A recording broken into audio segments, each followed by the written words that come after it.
RJD उम्मीदवार रोहिणी आचार्य ने BJP candidate Rajiv Pratap Rudy पर चुनाव के बाद भाग जाने और सारण में न दिखने का आरोप लगाया है।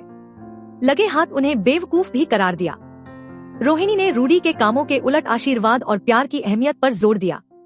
लालू यादव की बेटी सारण में आगामी चुनाव में जीत के लिए वोट मांग रही है।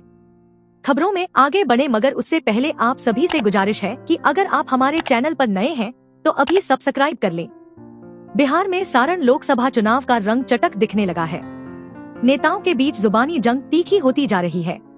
इस बार महागठबंधन की प्रत्याशी और लालू यादव की बेटी रोहिणी आचार्य ने राजीव प्रताप रूडी पर हमला बोला है। रोहिणी ने रूडी को बेवकूफ नेता करार दिया है। पत्रकारों से बातचीत के दौरान रोहिणी आचार्य ने राजीव प्रताप रूडी पर जमकर हमला बोला।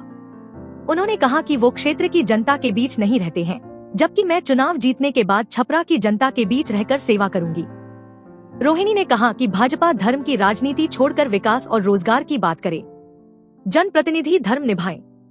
देश में बेरोजगारी, महंगाई और महिला सुरक्षा बड़े मुद्दों को छोड़कर भाजपा केवल धर्म की राजनीति कर रही है।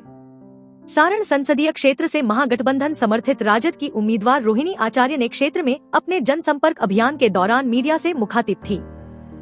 सारण से आरजेडी कैंडिडेट रोहिणी आचार्य ने कहा कि भाजपा देश में रोजगार देने और महंगाई कम करने जैसे मुद्दों पर बात करने की बजाय धर्म पर बात करती है। कश्मीर में बिहारी मजदूर की हत्या होने के सवाल पर रोहिणी आचार्य ने सरकार से पीड़ित परिवार को तत्काल मुआवजा राशि उपलब्ध कराने की मांग की।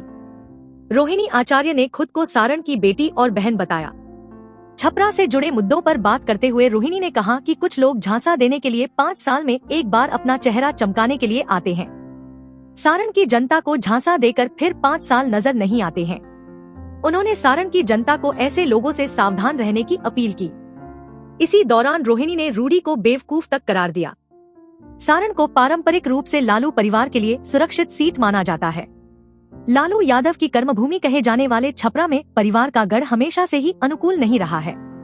पिछले 2 चुनावों में इस सुरक्षित सीट पर आरजेडी को हार का सामना करना पड़ा है। राबड़ी देवी की हार के बाद उनके समधी चंद्रिका राय को भी यहां हार का सामना करना पड़ा।